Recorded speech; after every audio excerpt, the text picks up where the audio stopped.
Hi hello welcome to our channel. నేను మీ సిరి. ఈరోజు మనం చెప్పుకోబోయే కథ ప్రియనేస్తం పార్ట్ 111. కథలోకి వెళ్ళే ముందు లైక్ చేసి హైప్ చేయడం మర్చిపోకండి ఈ వీడియోని. ఇక కథలోకి వచ్చేయండి. కొత్తగా రెక్కలొచ్చినట్టు ఒక్కసారిగా ఆకాశంలోకి లేచి నిలబడ్డాడు శశిధరుడు. బాల్కనీ రైలింగ్ మీద చేతులు పెట్టి దూరంగా కనబడుతున్న చంద్రోదయాన్ని చూస్తున్నాడు అర్జున్. మెల్లిగా అడుగులు అడుగు వేసుకుంటూ బాల్కనీలోకి వచ్చింది అతని సతీమణి. ఆమె ఎంత మెల్లిగా వచ్చినా ఆమె అందియల చప్పుడు అతని చెవులను చేరి అతని పెదవుల మీదకి నవ్వొచ్చేసింది. మెల్లిగా ఆమె చేతులు అతని ఛాతీ మీదకి చేరాయి. ఆమె చెంప అతని వీపుకి ఆనుకుంది. అతని చెయ్యి వెనక్కి వెళ్ళి ఆమె చుట్టూ చేరింది. పిల్లగాలి అల్లరిగా వాళ్ళని చుట్టి గిలిగింతలు పెట్టింది. కొన్ని క్షణాలు అక్కడ గాఢమైన నిశ్శబ్దం చోటు చేసుకుంది. వెనువెంటనే ఆమె నడుం పట్టి వెనక నుంచి ముందుకు లాక్కున్నాడు అర్జున్. అతని ముఖంలోకి చూసి నవ్వింది ప్రవర్తిక, అతని సతీమణి. ఆమె వీపు చుట్టూ చెయ్యేసి దగ్గరికి లాక్కున్నాడు. ఏం చేస్తున్నారు ఇక్కడ అని అడిగింది ప్రవర్తిక. అప్పుడప్పుడే ఉదయిస్తున్న వెన్నెల వెలుగులో ఆమె ముఖం ప్రకాశవంతంగా మెరిసిపోతుంది. చల్లగాలి వస్తుంది కదా, ఇక్కడే ఉండిపోవాలనిపిస్తోంది అని అర్జున్ అన్నాడు చిరునవ్వుతో. ఇక చాలే, మళ్ళీ రాక్షసి వస్తుంది, మీరు కనిపించలేదంటే గొడవ చేస్తుంది అని అతని చేతిని చుట్టేసింది. నా ప్రిన్సెస్ని పట్టుకుని రాక్షసి అంటావా అని అడిగాడు కోపం నటిస్తూ అర్జున్.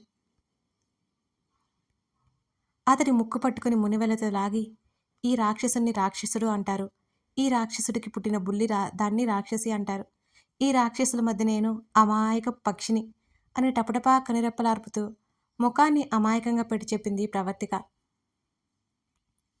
ఆమె నడుము చుట్టూ గట్టిగా చేతులు బిగించాడతను. అతని బుక్కి కవిలిలో బంధించాడు అర్జున్. అబ్బా, ఊపిరాడట్లేదు, వదలండి అంటూనే అతని మెడవంపులో ముఖం దాచుకుంది ప్రవర్తిక. ఆమె భుజం మీద పెదవులు నిలిపి అలాగే ఉండిపోయాడు అర్జున్. డాడీ, డాడీ అని గట్టిగా అరుస్తూ వస్తున్న శబ్దం వినిపించగానే ఉలిక్కిపడి దూరం జరిగింది ప్రవర్తిక. అర్జున్ అక్కడి నుంచి గదిలోకి వచ్చాడు. 4 ఏళ్ల పాప అతన్ని చూడగానే సంతోషంగా పరిగెత్తుకుంటూ వచ్చి అతన్ని ఎత్తుకోమన్నట్టుగా చూసింది. అప్పటికే ఆ పాపని ఎత్తుకుని ఎగరేశాడు. కిలకిలా నవ్వేస్తూ తండ్రి బుగ్గ మీద గట్టిగా ముద్దు పెట్టుకుని మెడ చుట్టూ చేతులు వేసింది. డాడీ, ఎప్పుడొచ్చావని అడిగింది తండ్రినే చూస్తున్న సంతోషంతో. ఇందాక వచ్చాను బంగారం అంటూ కూతురి తల మీద ముద్దు పెట్టుకున్నాడు. వెంటనే హృదయానికి హత్తుకున్నాడు అర్జున్. వాళ్ళిద్దరినీ అలా కల్లారా చూసుకుంటూ నవ్వుకుంటోంది ప్రవర్తిక. డాడీ, ఇంకెప్పుడు నువ్వు వెళ్ళొద్దు, నువ్వు లేకపోతే నాకేం బాగాలేదు ముద్దు ముద్దుగా అడిగింది ఏడుపు మొహం పెట్టి. అలాగే వెళ్ళంలే, నాకు కూడా నిన్ను చూడకుండా ఏం తోచలేదు బంగారం అని అన్నాడు అర్జున్. డాడీ, ఇంకోసారి నువ్వు బయటికి వెళ్ళేటప్పుడు నన్ను కూడా తీసుకెళ్ళు అని గారంగా తండ్రి మెడవంపులో ముఖం దాచుకుని అడిగింది ఆ బొడ్డది. అలాగే తల్లి, ఈసారి తప్పకుండా నాతో పాటు నిన్ను తీసుకెళ్తాను అని కూతురు తల నిమురుతూ అన్నాడు. మొదలు పెట్టేశారబ్బా వీళ్ళు మళ్ళీ నాటకాలు అని వినిపించేలా అంది ప్రవర్తిక వాళ్ళిద్దరికి. డాడీ, మనిద్దరం వెళ్దాం, మమ్మీ వద్దు అని తల్లి వైపు కొరకరా చూసింది బుజ్జిరక్ష.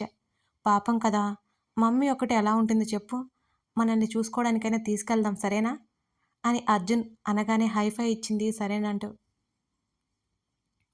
వారిద్దరినీ కోపంగా చూసి గది నుండి వెళ్ళిపోయింది ప్రవర్తిక. నోటికి చెయ్యి అడ్డు పెట్టుకుని ముసిముసిగా నవ్వుకుంటూ తండ్రిని చూసింది. మీ మమ్మీ కోపంలో భలే ఉంటుంది కదూ వెళ్తున్న ప్రవర్తికకి ఆ మాటలు వినిపించేలా అన్నాడు అర్జున్. అవును డాడీ, మమ్మీ సో క్యూట్ కదా. కూతురి మాటలు వినిపించగానే ప్రవర్తిక నవ్వుకుంది. నవ్వుతూ కూతుర్ని ఎత్తుకుని బయటికి వచ్చాడు అర్జున్. అప్పటికే ప్రణయ్ హాల్లో కూర్చుని పేపర్ తిరిగేస్తున్నాడు. ఇదేమైనా గొడవ చేసిందా అన్నయ్య అని అడుగుతూ ప్రణయ్ పక్కన కూర్చుంది ప్రవర్తిక. గొడవ చేసిందా అంటావా అంటూ అప్రయత్నంగా తన బావని తన మేడకోడల్ని చూసి నోట్లో మాటను నోట్లోనే ఆపేశాడు ప్రణయ్. అర్జున్ చేతుల నుండి కిందకి దిగి నడుం మీద 2 చేతులు పెట్టుకుని తన మామయ్య వైపు కోపంగా చూసింది. మమ్మీతో చెప్పావంటే మామూలుగా ఉండదు అన్నట్టు సైగ చేసింది ఆ బుడ్డది. పిల్ల రాక్షసి నన్నే బెదిరిస్తుందా అని ప్రవర్తికి వినిపించేలా గొనిగాడు ప్రణయ్. దీని గురించి నిన్ను అడగడం ఎందుకులే అన్నయ్య, ఎంత గొడవ చేస్తుందో నాకు తెలుసులే అని కూతురు వైపు కోపంగా చూసింది ప్రవర్తిక. వెంటనే అలిగినట్టు ముఖం పెట్టుకుని తండ్రిని చూసింది బుజ్జిది. చాలా ఆపండి. చిన్నపిల్లని ఎన్నంటారు మీరు? ఈ అమాయకమైన ముఖం చూస్తుంటే మీకు మాటలెలా అనిపిస్తుంది? అని అన్నా చెల్లెల వైపు కళ్ళెర చేసి చూశాడు అర్జున్. ప్రవర్తిక ప్రణయ్ ముఖముఖాలు చూసుకుని నిట్టూర్చారు. ఆ తండ్రి కూతుర్ని చూస్తూ. ఇప్పుడేమంటారన్నట్టు ఇద్దరి వైపు చూసి వెక్కిరించింది. నాలుక బయటపెట్టి మరీ బుజ్జి రక్ష. బయటికి కోపం నటిస్తున్న తన మేనకోడల్ని చూసి మురిసిపోయాడు ప్రణయ్. ప్రణయ్ పక్కనే కూర్చుని టేబుల్ మీద ఉన్న మ్యాగజైన్ చేతుల్లోకి తీసుకున్నాడు అర్జున్. రక్ష, నా బంగారం అని ప్రణయ్ చేతులు చాపుతుంటే, మామ్స్, నీ దగ్గరికి నేను రానుపో అని చేతులు కట్టుకుని ముఖం తిప్పేసుకుంది బుజ్జిరక్ష. బాబు కన్నా ఎక్కువ ఉందే దీనికి పొగరు అని పైగా అన్నాడు ప్రణయ్ దిక్కులు చూస్తూ. ప్రవర్తిక నవ్వుకుంటూ కిచెన్లోకి వెళ్ళింది. సీతమ్మ అప్పటికే వంట చేసేసింది. సీతమ్మ బయటకు వచ్చిందక్కడి నుంచి. రక్షమ్మ, వచ్చేసావా? సీతమ్మ నవ్వుతూ ఎదురెళ్ళింది. ఓ, వచ్చేసాను సీమ్మ అని ముద్దు ముద్దుగా అంటున్న పాప మాటలకు సీతమ్మ నవ్వేసింది. నత్తిపిల్ల, సీమ్మ కాదే సీతమ్మ అన్నాడు ప్రణయ్ వెక్కిరిస్తూ. రక్ష ఏడు మొహం పెట్టి తండ్రివడిలోకి చేరి, డాడీ, మామ్స్ చూడు ఏమంటున్నాడు అని ఏడుపు మొహం పెట్టింది. రేయ్, పిల్లలతో ఏంట్రా నీకు అని అర్జున్ సీరియస్గా చూశాడు ప్రణయ్ వైపు. పిల్లలతో నాకేం లేదు కానీ పిల్ల రాక్షసి కాబట్టి నాకు ఇలాగే మాటలుంటాయి అన్నాడు ప్రణయ్. డాడీ, నన్ను నత్తి పిల్ల అన్నాడు డాడీ అని ఏడుపు రాగం అందుకుంది రక్ష. బుద్ధిలేని వెధవ, ఇంకోసారి నా బంగారాన్ని వేడిపించావంటే చంపేస్తాను జాగ్రత్త. అర్జున్ వాడి చూపులు విసిరి ఫోన్ రావడంతో రక్షను దించి కాస్త పక్కకి వెళ్ళిపోయాడు. నాలుకని బయటపెట్టి ప్రణయ్ని విక్కిరించి సీతమ్మ దగ్గరికి పరిగెత్తింది. ఎత్తుకోమన్నట్టుగా చేతులు చాపింది రక్ష. సీతమ్మ నవ్వుతూ రక్షని ఎత్తుకుంది. లోతత్తా అని రక్ష చెబుతుంటే, ఏయ్ నత్తిపిల్ల అని మళ్ళీ వెక్కిరించాడు ప్రణయ్. మళ్ళీ ఏడుపు మొహం పెట్టుకుంది రక్ష. ప్రణయ్ బాబు, మీరు కూడా ఏంటి, పాపం చిట్టి తల్లి ఏడుస్తుంది అని అంది సీతమ్మ. మీకు అర్థం కావట్లేదు సీతమ్మ, అది ఏడవట్లేదు, నటిస్తుంది. ఏం నత్తిపిల్ల అని అన్నాడు ప్రణయ్ నవ్వుతూ. మా డాడీకి చెప్తా ఆగు అని వేలు చూపించి బెదిరించింది రక్ష. చెప్పుకోవే, నాకేమైనా భయమా? నీకు డాడీ కంటే ముందు వాడు నాకు ఫ్రెండు అని అక్కడి నుంచి కిచెన్లోకి వెళ్ళిపోయాడు చెల్లె దగ్గరికి ప్రణయ్. ప్రణయ్ మావయ్య మాటను పట్టించుకోక తల్లి. లోహితత్త ఏమంది అని అడిగింది సీతమ్మ. లోతత్త బొజ్జలో బుజ్జి బాబున్నాడంట, తొందరగా బయటకు వచ్చి నాతో ఆడుకుంటాడంట అని కళ్ళు చేతులు చక్రాల్లా తిప్పుతూ చెప్పింది రక్ష. సీతమ్మ రక్షని చూసి మురిసిపోతూ నవ్వుకుంది. కిచెన్లోకి వెళ్ళి పని చేసుకుంటున్న చెల్లెలతో ముచ్చట్లు పెట్టాడు ప్రణయ్. ఆ తర్వాత అందరూ భోజనానికి కూర్చున్నారు. కూతుని టేబుల్ మీద కూర్చోబెట్టి కొసరి కొసరి తినిపిస్తున్నారు అర్జున్. ఆ దృశ్యం చూస్తున్న వారందరికీ మనోహరంగా, అదంతా కనుల పండగలా ఉంది. ఎన్నో మాటలు కథలు చెబుతూ తినిపిస్తున్నాడు కూతురికి. వాళ్ళిద్దరిని చూసి ఎవరికైనా ఆ తండ్రికి ఆ కూతురంటే సర్వస్వమని అర్థమవుతుంది.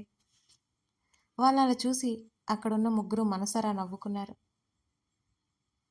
తన భర్తని, తన కూతుర్ని చూసుకుంటూ మురిసిపోసాగింది ప్రవర్తిక.